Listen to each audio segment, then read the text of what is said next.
Hello, this is Father Bill W. I'm an Episcopal priest in Austin, Texas, also a recovering alcoholic and addict, celebrating 48 years in the program of Alcoholics Anonymous.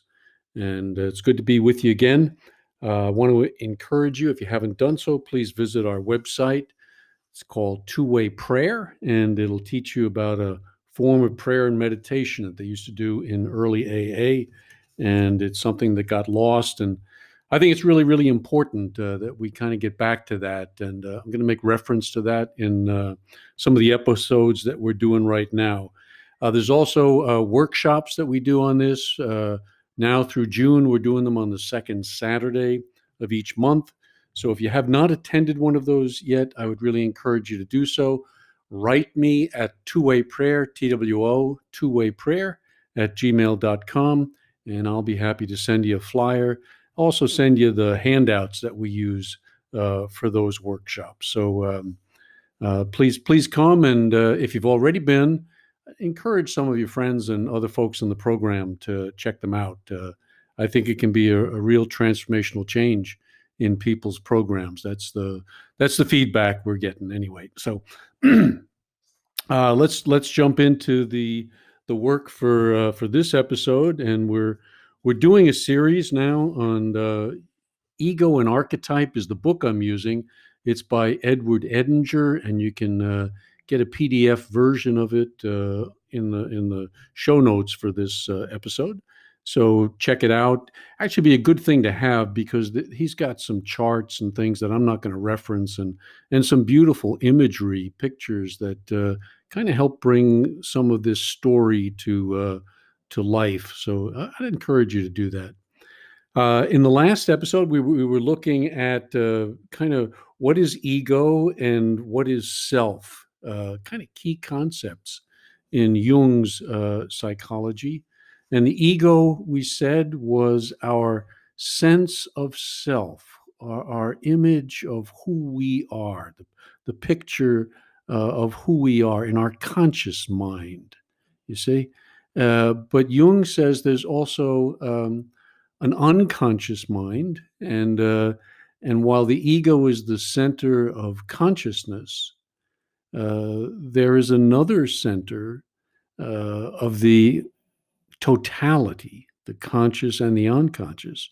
And Edinger and Jung refer to that as the self with a capital S. So, and it's that image of wholeness and completeness. And we can look at it as the God image. Jung would say it's not God, but it is the image that we have of God representing wholeness. Came across a lovely description by one of the psychologists. He called it the beyond that is within. Sometimes people react negatively to the God thing. Well, the beyond that is within, the wholeness that resides inside of us, each and every one of us. See, and this is kind of the basics that we have to start with, so that there are these two things: this ego and the self. And the ego, of course, thinks it is I, fully I. you know uh, and yet if you look at scripture, this is kind of interesting. In Genesis, Moses, well, who are you? He says, I am. So ego says, I'm I. God says, no, I'm I. I'm just a much bigger I, and I'm an I that resides in you as well. So this sorting out of these two concepts is really key to spiritual growth and development and human life. I want to get deeper than just it's a spiritual and isn't that nice? No, this is the work of life, is to sort these two out, and that's the work of depth psychology. So kind of core stuff, basic stuff. So last time we started looking at the confusion, how we are born in a state of inflation, Edinger says, meaning we identify fully with the self. There is no separate ego. I am merged at birth. I am the center of everything. And he calls this a state of inflation, a state of inflation, and says that this is Jung, that the first half of life needs to be devoted to building up a separate ego, a sense of self outside of that separateness, outside of that unity. Okay, because if it doesn't, you'll never grow. You can just stay the child, but you have to grow, and that means you have to separate. So the work of the first half of life is separation. It's building up a separate ego, and then Jung says in the second half of life, the work is to reintegrate with that self, that deeper part of us. And I don't think we can wait as addicts until the second half of life. I think if we want to recover, this is where and how it starts. And you might be 18 or 19 or 15, that you've got to get it right. What is the right relationship between my ego and my full self? Got a quote here from Jung that may be helpful. He says, I have treated many hundreds of patients.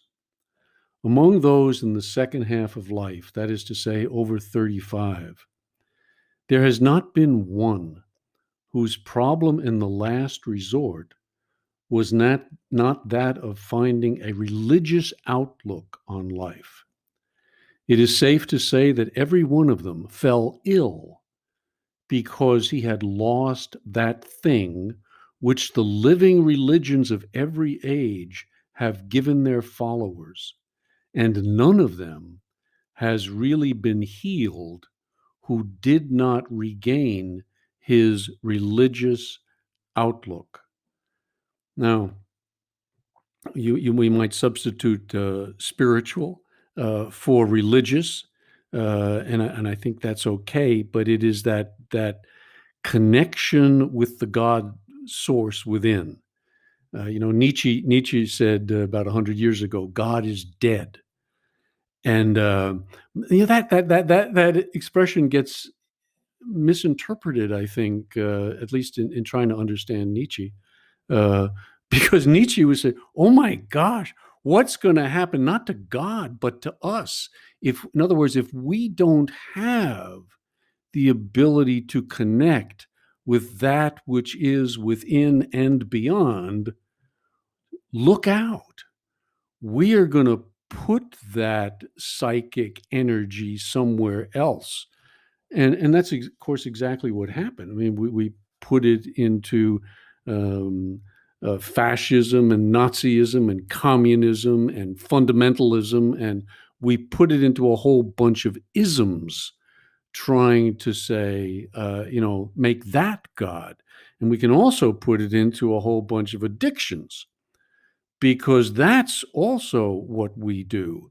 I mean, we tend to put the psychic energy that should be devoted and relational with God onto other things.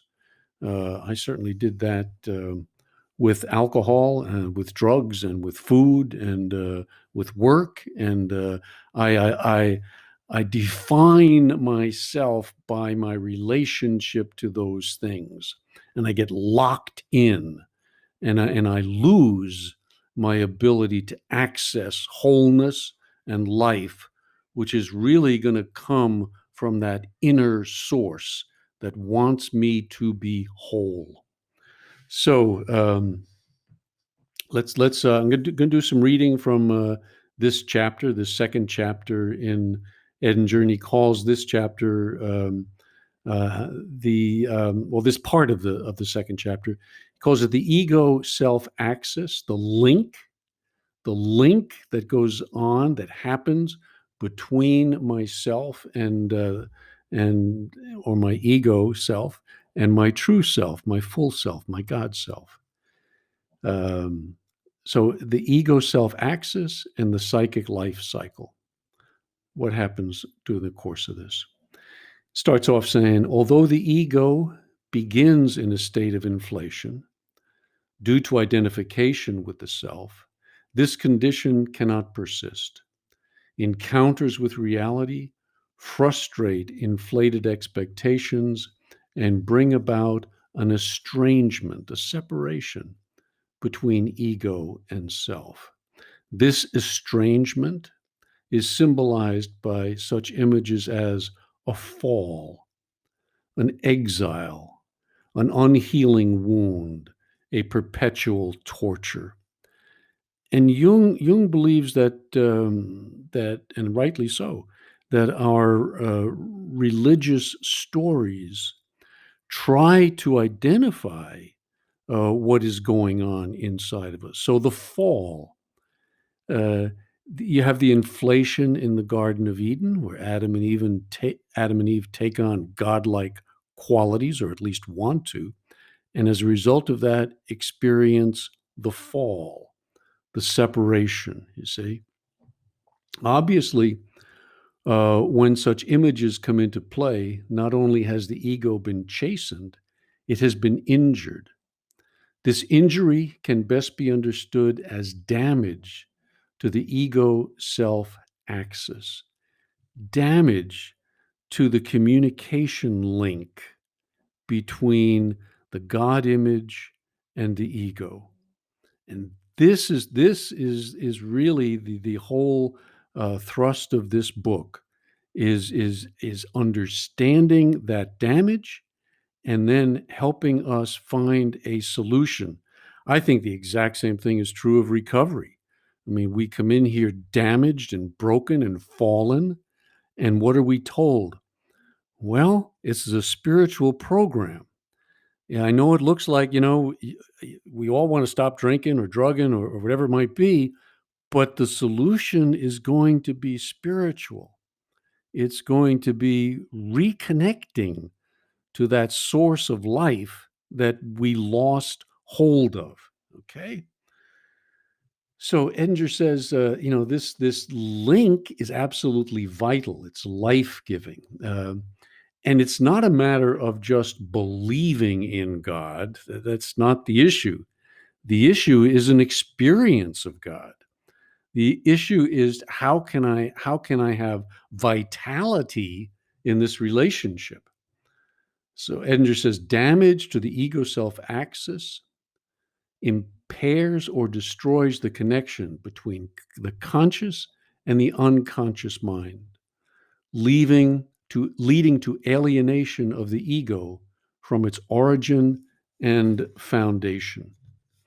So the goal, both in recovery and in psychotherapy, is to become fully ourselves.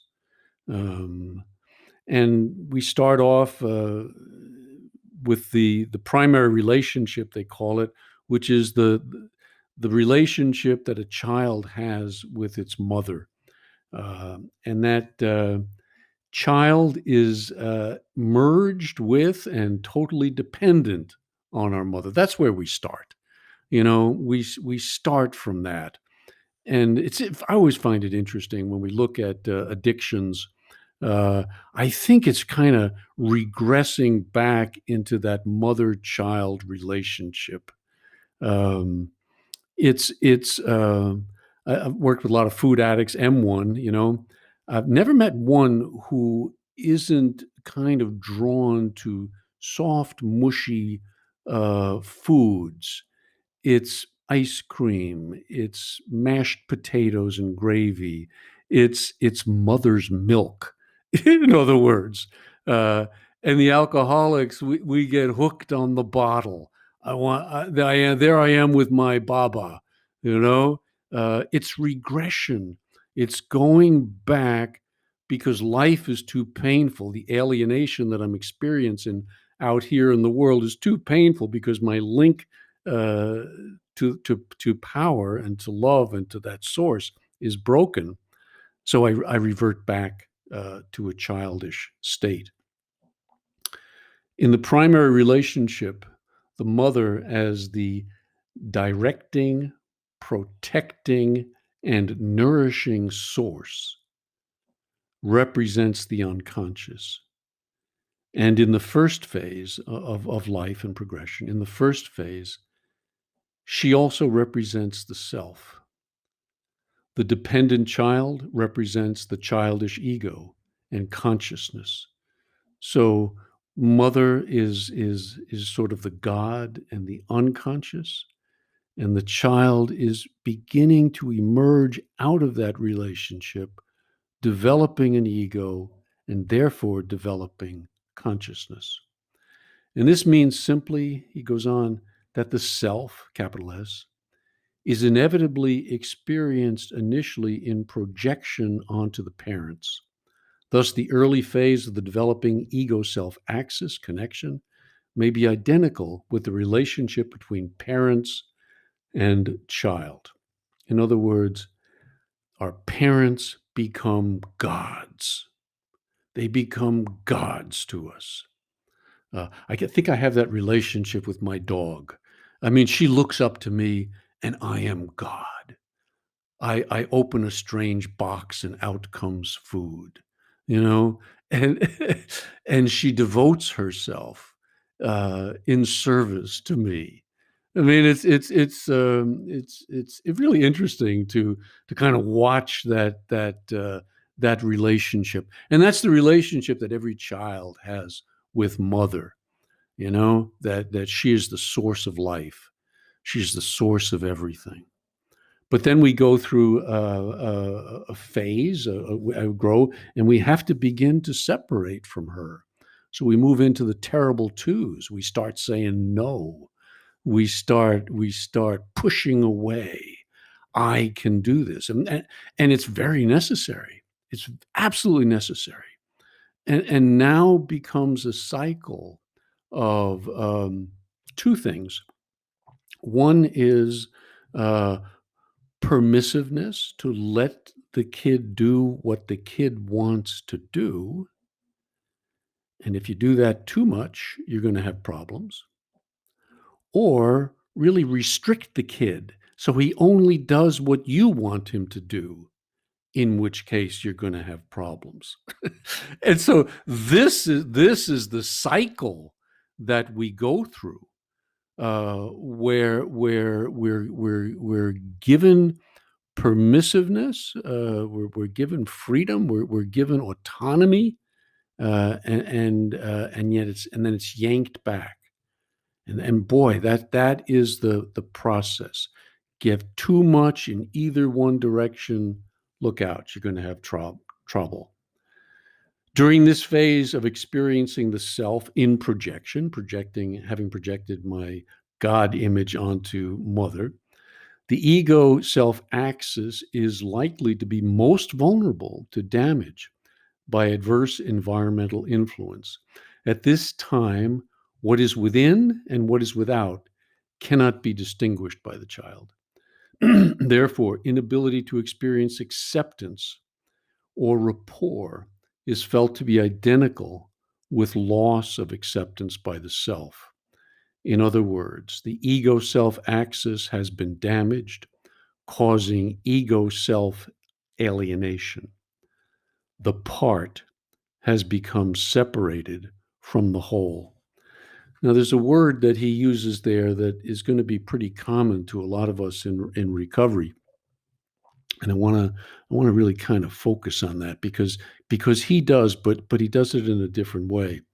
So he says, well, what? The inability to experience acceptance is felt to be identical with loss of acceptance by the self. The need for acceptance by the self, by the God image, is absolutely critical. Absolutely critical. And And I think that is also really what happens to us in recovery. So I'm going to read this next little section, and he's going to talk about what happens in psychotherapy. But I want us to focus also on what happens to us in recovery. So we'll come back and revisit this.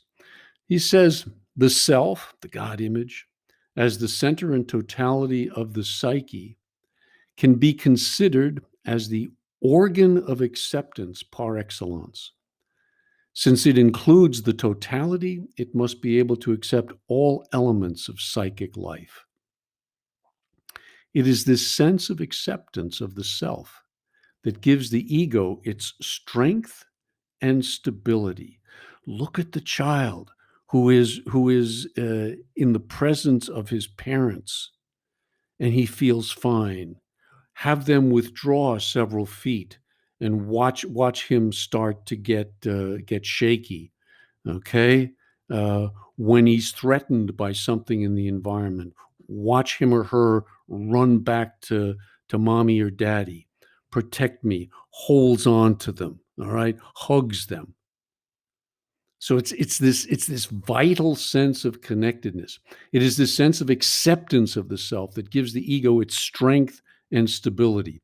This sense of acceptance is conveyed to the ego via the ego self axis. This line of communication, this source of encounter with, all right, the linkage, this conscious contact, all right, the conscious contact that we have with our source also has to be an unconscious contact, hence the name of this series, uh, because there's stuff going on underneath the surface as well. A symptom of damage to this axis is lack of self acceptance. Woo. A symptom of damage to this channel is lack of self acceptance. The individual feels he is not worthy to exist or experience or to be himself. The individual feels he is not worthy to exist or to be himself. God, how many of us feel that way when we come into recovery? All right? Broken, damaged, badly, in need of what? Acceptance. The individual feels he is not worthy to exist or to be himself. Psychotherapy, and I'm going to say recovery, offers such a person an opportunity to experience acceptance. In successful cases, this can amount to the repair of the ego self axis, which restores contact with the inner source of strength and acceptance, leaving the patient free to live and to grow. Okay. You get loved on in recovery, and we need that. Just like and in many cases, you get acceptance from the therapist. All right. So let me continue with this therapist thing, and then we'll sort it out. Okay. Patients with a damaged ego self axis are most impressed in psychotherapy by the discovery that the therapist accepts them. Initially, they cannot believe it. But if the acceptance of the therapist can be recognized as a fact, a powerful transference promptly appears. So what does that mean? That means now we project onto the therapist mommy and daddy. The therapist becomes the God image to us, in effect. And I would say, see if isn't that what we do with our sponsor? Isn't that what we do with the program? And I think in the beginning that's absolutely necessary. It's part of the surrender process. It's part of the, okay, you're in charge and I'm not, at least for now. At this point, I'll go on. The central characteristics of the therapist's self, the therapist who is in the functioning as the self, becomes prominent. The therapist as a person becomes the center of the patient's life and thoughts. The therapy session becomes the central points of the week. A center of meaning and order has appeared where previously there was chaos and despair. These phenomena indicate that a repair of the ego self axis connection is occurring. Meetings with the therapist will be experienced as a rejuvenating contact with life, which conveys a sense of hope and optimism. At first, such effects require frequent contact and wane, they lose their power quickly between sessions. Gradually, however, the inner aspect of the ego self axis becomes increasingly prominent. So it's a mouthful, I know, but what's it saying? That when we come into, and I'm going to say the program, when we come into the program, if we can begin to give ourselves fully to this simple program, stuff is going to start to happen. What's the stuff that's going to start to happen? The healing. The healing of what? Of that broken relationship that I have with the God image within. So that as I come to meetings, and I'm going, it's 48 years ago, but I go back to, I would kind of crawl into a meeting and it was like, I've run out of juice, I've run out of electricity. And slowly but surely, I would be fed.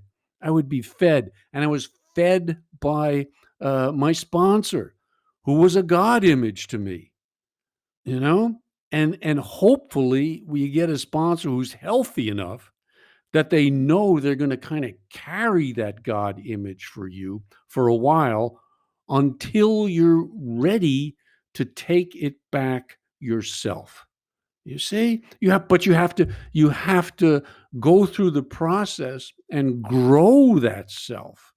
And I think that's exactly what happens in a healthy 12-step recovery.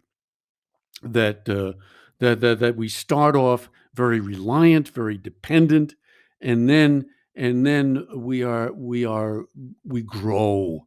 And what do we grow? We grow our ego. So be careful, guys, when we say, I want to get rid of this ego. No, you can't. What you wanna have is a healthy ego. And you wanna become a self. And if you miss that happening, we can stay very sick and we can stay very immature in the program. We can do that in church. We can do that in all sorts of situations. And what depth psychology is about is growing a healthy self within us. All right, both within and without. Now, that's the first section of this second chapter, and he does have and I just want to touch on it briefly, but a second section where he talks about despair and violence. So let me read that. So what he says here is in the state of alienation, the ego is not only disidentified from the self, capital S, which is desirable, but is also disconnected from it, which is most undesirable. So I want to pause there in this quote. So what he's saying is we have to be in relationship with the self, with the God image, with the unconscious. And we have to welcome it, and we have to be rightly related to it. We cannot become it, because if we do that, we reinflate. And reinflations happen. They happen repeatedly. And this is why it is so critical that we watch for them. Step 10, that we watch for the ego to reinflate. And we got to be very careful about this. It's one of the things where I think sponsors have got to not play God with the people they work with. They've got to introduce them to God.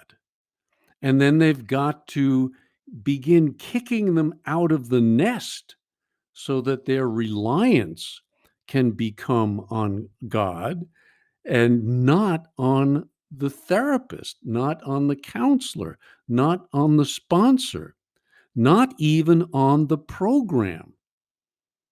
There are people who put their faith and trust and everything into the fellowship and into the program, and it is the stuff that belongs to God, because it's only God that's big enough and healthy enough, hopefully, to give you the things that you need to be drawing from it. And that doesn't mean you don't use those other things to get there. And it may take 5, 10, 15, 20 years. That's okay, as long as it's moving in the right direction. So the ego is not only disidentified from the self, which is desirable, I'm not God, but is also disconnected from it, which is most undesirable.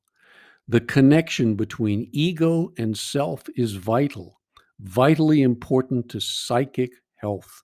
It gives foundation, structure, and security to the ego, and also provides energy, interest, meaning, and purpose. When the connection is broken, the result is emptiness, despair, meaninglessness, and in extreme cases, psychosis or suicide. So I'm not here saying you know connect to God because it's the right thing to do. Nor is Jung. Jung and Edinger are saying connect to this life force that is within you. We may have to call it by a different name, but it is absolutely vital that we connect to it, because it is the source of our energy, it is the source of our vitality, it is the source of life. And that is what we are trying to find. So when Jung sent Roland in search of God, it wasn't in hopes that he became an Episcopalian or a Baptist or something like that. It was in the hopes, the only hope, that he would find this vital linkage, and prayer, which is the part of one of the vehicles for connecting, is absolutely essential. So in the early program in AA, when they studied why it was being successful, it was because prayer and meditation were stressed as absolutely essential. Why? So that vital link is found and is growing. And I believe that that's what two-way prayer goes a long, long way to helping alcoholics and addicts find within themselves. You know, I go 2 or 3 months, and then I hear about somebody 20 years sober commits suicide, or 25 years sober and goes back to drinking, which is a form of suicide. Why? Because they didn't find that linkage. They didn't find that vital source of life within themselves. That's what recovery is about to me, and I'm so grateful for the early sponsors that I had in the program, because they knew that, and they didn't want to make my dependence be on them. They wanted it to be from the one source that would never let me down. So our next episode in the podcast series is going to be on this religious experience, on this psychic change, as Edinger presents it. What happens? How does the energy start to flow through that channel? Okay. Heavy stuff. I know that, but I hope you gained something from it, and that you will keep coming back. So, God bless, and love you. Bye bye.